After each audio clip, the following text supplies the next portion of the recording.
ओमकारेश्वर मंदिर, उज्जैन। इस मंदिर के बाहर लगभग 5 महीने से एक व्यक्ति बैठा रहता था। साधु के वेश में आते जाते श्रद्धालुओं से भिक्षा मांगता था। कभी कोई उसको रोटी देता था तो कभी कोई उसको पैसे देता था। 5 से 6 महीने तक ये व्यक्ति उस साधु के वेश में वहां पर बैठकर सिर्फ इस भिक्षा पे जिंदा था। जब आवश्यकता होती थी तो मंदिर में जाकर कुछ भोजन कर लेता था, मंदिर के प्रसाद को खा लेता था। और किसी व्यक्ति को उज्जैन में उस मंदिर के बाहर बैठे हुए इस चीज के ऊपर आशंका नहीं हुई कि क्या ये असली में कोई साधु है या नहीं। लेकिन रियलिटी क्या थी? ये कोई साधु नहीं था। इस व्यक्ति का नाम था तनवीर अहमद। ये व्यक्ति जो था मालदा के थ्रू पश्चिम बंगाल में इलीगल तरीके से बांग्लादेश से बॉर्डर पार करके आया था। और ये कोई नॉर्मल व्यक्ति भी नहीं था, क्योंकि ये व्यक्ति तनवीर जो था ये अंसारुल बंगला टीम की तरफ से ट्रेंड व्यक्ति था। अंसारुल बंगला टीम बांग्लादेश में वही एक ऐसी आतंकवादी संगठन है जिसका नाता अलकायदा से जुड़ा हुआ है। अलकायदा और अंसारुल बंगला टीम पश्चिम बंगाल और भारत की सीमा पर इलीगल कैंप्स चलाते हैं, वहां पर लोगों को ट्रेन करते हैं, रेडिकलाइज करते हैं। उन्हीं का एक ह्यूमन एसेट यहाँ पर भारत भेजा गया था। और जब ये व्यक्ति उज्जैन पहुंचा, इसके पास कोई कागजात नहीं थे, कोई नाम नहीं था, कोई आइडेंटिटी नहीं थी, बस मंदिर के बाहर बैठ गया था। 5 से 6 महीने तक जब इस व्यक्ति ने ये कार्य किया, इसकी उसी दौरान मंदिर के बाहर जितनी भी दुकानें हैं जहां पर पूजा सामग्री मिलती है, उन दुकानदारों से भी इसकी बातचीत हुई। और इस बातचीत के दौरान लगभग 6 महीने के बाद एक दुकानदार ने ही इस व्यक्ति को बोला कि आप तो युवा ही दिखते हो, आप क्यों ना मेरे साथ जुड़कर कुछ मेरी मदद करके मेरी दुकान में ही काम करना शुरू कर दो। तनवीर का उद्देश्य भी यही था। 5 से 6 महीने मंदिर के बाहर बैठने के बाद उसने ये जो एक प्रकार का रैपो डेवलप किया, ये उसको फायदा दिया इस कॉन्टेक्स्ट में कि उसको एक दुकान के बाहर नौकरी मिल गई। अब उसका काम सिर्फ सिंपल था, वो दुकानदार की मदद करना, पूजा सामग्री को बेचना, पूजा सामग्री को मंदिर के अंदर लोगों तक लेके जाना, लोगों को सहायता करते हुए पूजा सामग्री के साथ उनको मंदिर के अंदर परिसर में छोड़ना। और जिस प्रकार से तनवीर ये हरकतें करता गया, इससे एक एडवांटेज उसको ये मिला कि उसको मंदिर के अंदर के परिसर के बारे में जितनी जानकारी चाहिए थी वो सारी जानकारी उसको मिलने लग गई। जैसे जैसे ये जानकारी वो प्राप्त करता रहा, इस चीज का वो नोट भी बनाता रहा। इंटेलिजेंस ब्यूरो की जो प्रेजेंस उज्जैन में थी, वहां का जो लोकल सब्सिडरी इंटेलिजेंस ब्यूरो का ऑफिस था, एक दौरान उसने जनरल तरीके से एक ड्रोन सर्वेलेंस पूरे मंदिर के परिसर के ऊपर किया। और सरप्राइजिंग बात यह थी कि जब ये मंदिर के परिसर के ऊपर ड्रोन सर्वेलेंस हुआ, उसी दौरान एक स्पेसिफिक दुकान से ड्रोन ने कुछ रेडियो फ्रीक्वेंसी सिग्नेचर्स प्राप्त किए। ये रेडियो फ्रीक्वेंसी सिग्नेचर्स बड़े अनयूजुअल से थे, अननेचुरल से थे। इस चीज के ऊपर जब निगरानी रखनी शुरू हुई, क्योंकि ये अननेचुरल टाइप की चीज लोकेट हुई थी, तो इंटेलिजेंस ब्यूरो ने रिपीटेड लेवल पर अगले 1 से 2 हफ्ते डेली ड्रोन बेस्ड सर्वेलेंस मंदिर के परिसर के ऊपर शुरू किया। और हर रोज रात को 8 बजे के बाद, मंदिर के परिसर के बंद होने के बाद, मंदिर के पुजारी के चले जाने के बाद, रोज एक रेडियो फ्रीक्वेंसी सिग्नेचर वहां पे पाया जाता था। जब ये रेडियो फ्रीक्वेंसी सिग्नेचर को एनालाइज किया गया, एग्जामिन किया गया, तो मालूम चला कि एक स्पेसिफिक फोन कॉल जो है एक स्पेसिफिक टाइम पर रेगुलर बेसिस पे हो रही है।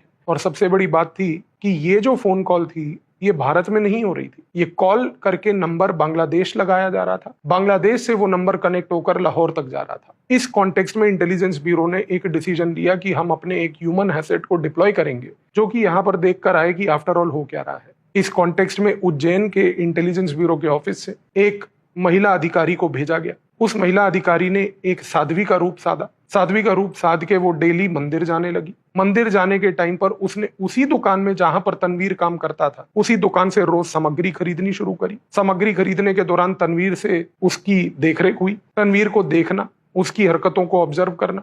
और क्योंकि इस महिला अधिकारी ने एक साध्वी का रूप साध लिया था, तो वो वहीं पर मंदिर में पूजा होने के बाद भी उसी परिसर में बैठी रहती थी। उसका ऑब्जेक्टिव सिर्फ ये था कि वो तनवीर के ऊपर नजर रख पाए, उसकी गतिविधियों पे नजर रख पाए। और उसने एक पैटर्न ऑब्जर्व किया। पैटर्न ये था कि तनवीर दिन में कई चक्कर मंदिर के परिसर में लगाता था। जब भी वो मंदिर के परिसर में चक्कर लगाता था, वो अक्सर प्रसाद बनाने वाले सेक्शन के पास खड़ा होता था, प्रसाद के डिस्ट्रीब्यूशन के सेक्शन के पास खड़ा होता था। और सबसे बड़ी बात, रोज रात को मंदिर के परिसर के बंद हो जाने के बाद दुकान के पीछे जो उसको कमरा दिया हुआ था रहने के लिए, उस कमरे में से वो रेडियो फ्रीक्वेंसी सिग्नेचर्स रोज मैच होते थे। ये चीज लगभग 4 से 5 महीने रेगुलर बेसिस पे फिर से ऑब्जर्व की गई।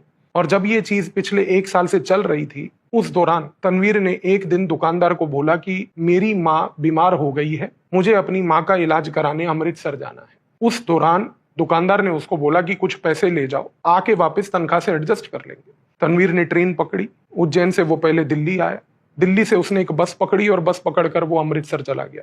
जब वो अमृतसर पहुंचा तो वहां से उसने एक ऑटो लेकर अटारी बॉर्डर के पास कुछ गांव में जाकर अपने आप को बसा लिया। ये जो इंटेलिजेंस ब्यूरो की ऑफिसर, जो महिला ऑफिसर थी, वो उसको उज्जैन से लेकर दिल्ली, दिल्ली से लेकर अमृतसर उसकी परछाई बनकर उसके पीछे पीछे जाती रही। जब वो अमृतसर पहुंचा, अमृतसर से जब वो अटारी बॉर्डर के पास पहुंचा, इस महिला अधिकारी ने भी उसका वहां तक साया बन के उसका पीछा करा और वहां पर उसने ऑब्जर्व करा कि ये व्यक्ति के पास ना तो कोई घर था, ना उसकी कोई माता वहां पे रहती थी। ये सब एक झूठ था। वो अटारी के पास एक गांव में एक लेबर के पास जाकर उसके घर में बस गया। वो लेबर खेतों में काम करता था। उसके घर में बसे रहने के 3 से 4 दिन के बाद इंटेलिजेंस ब्यूरो की इस अधिकारी ने एक पैटर्न देखा और वो पैटर्न बड़ा सिंपल था। एक शाम पाकिस्तान की ओर से एक ड्रोन का प्रयोग किया गया और उस ड्रोन से कुछ चीजें भारत की सीमा की तरफ फेंकी गई, जो इस गांव में अटारी के पास खेतों में पाई गई। छोटी छोटी पुड़ियां थी। वो पुड़ियां उसने पर्टिकुलरली जब भारत फेंकी तो तनवीर ने जाकर उनमें से 2 पुड़ियां उठाई और सबसे बड़ी बात, पुड़िया उठाने के बाद उसने उसको अपनी गले में पहनी हुई रुद्राक्ष माला के अंदर खोल के उसको छुपा दिया। ये चीज पूरी कैप्चर की गई और उसके अगले दिन सुबह तनवीर ने गांव छोड़ा, अमृतसर शहर आया, वहां से बस पकड़ी, दिल्ली पहुंचा। दिल्ली के पुरानी दिल्ली रेलवे स्टेशन पर वो खड़ा था और वो मालवा एक्सप्रेस का वेट कर रहा था कि जो ट्रेन उसको वापस से उज्जैन लेके जाएगी। इस दौरान इस इंटेलिजेंस ब्यूरो की महिला अधिकारी ने जब ये सारी रिपोर्ट पेश करी तो एक निर्णय लिया गया कि तनवीर को दिल्ली के पुरानी दिल्ली रेलवे स्टेशन के बाहर ही, जो दिल्ली पुलिस की स्पेशल सेल है और इंटेलिजेंस ब्यूरो के एक जॉइंट ऑपरेशन के तहत पकड़ा जाएगा। तनवीर रेलवे स्टेशन पर खड़ा था, वेट कर रहा था और उसी दौरान एक इशारे के तहत दिल्ली पुलिस के कुछ अधिकारियों ने उस समय जो स्पेशल सेल से जुड़े थे तुरंत जाकर तनवीर को पकड़ा। इंटेलिजेंस ब्यूरो की टीम उसको जो रोहिणी का एक सेफ हाउस है वहां पर ले गई और वहां ले जाने के बाद जब उसकी इंटेरोगेशन हुई तो इंटेरोगेशन के दौरान उसके रुद्राक्ष को भी खोला गया। उस रुद्राक्ष में से निकला एक पर्टिकुलर पुड़िया और जो वो पुड़िया निकली, जब उसका एग्जामिनेशन करवाया गया तो मालूम चला कि वो रिसिन था। रिसिन एक ऐसा जहर जो केवल 1 ग्राम जहर 100 से 200 लोगों को मारने के लिए सक्षम होता है। जब इंटेरोगेशन हुई, पूछताछ हुई तो उसने कबूल किया कि उसको भेजा गया था इस पर्पज से कि वो ये रिसिन पाउडर जो है उसको बेसिकली महाकालेश्वर मंदिर के प्रसाद में मिला दे, क्योंकि उसका उद्देश्य था कि इसको प्रसाद में मिलाने के तहत मंदिर के परिसर में 100-200 लोगों की जब मौत हो जाएगी तो इससे हाहाकार मचेगा। हाहाकार मचने के बाद देश में एक अजीब सा माहौल पैदा होगा कि मंदिरों के अंदर प्रसाद खाने से लोगों की हत्या हो रही है। और इसको अलकायदा और अंसारुल बंगला टीम मिलकर पाकिस्तान की ISI के साथ कुछ अंतरराष्ट्रीय मीडिया हाउसेज में इस चीज को बढ़ा चढ़ाकर भारत के खिलाफ एक प्रोपोगंडा चलाने का गेम खेल रही थी कि यदि इस प्रकार की कुछ इंसिडेंट को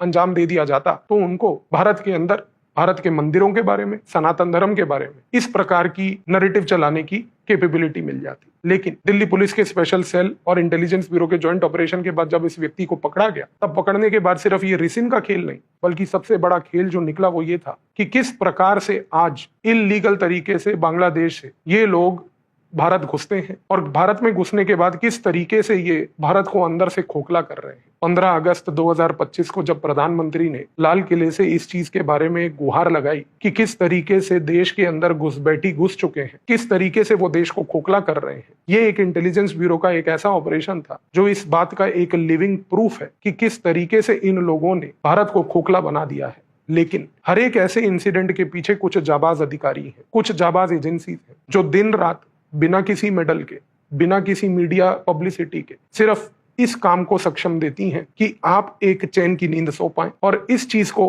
भरोसा दिलाती हैं कि देश के नागरिकों के ऊपर कोई पर्टिकुलर लेवल पर अत्याचार ना हो। तो आई बिलीव इस ऑपरेशन के बाद अब आपको ये चीज क्लियर हुई होगी कि किस तरीके से हमारी एजेंसीज काम करती हैं, आपको सुरक्षित रखती हैं और ये इंश्योर करती हैं कि देश के किसी नागरिक के ऊपर कोई आंच ना आए। धन्यवाद।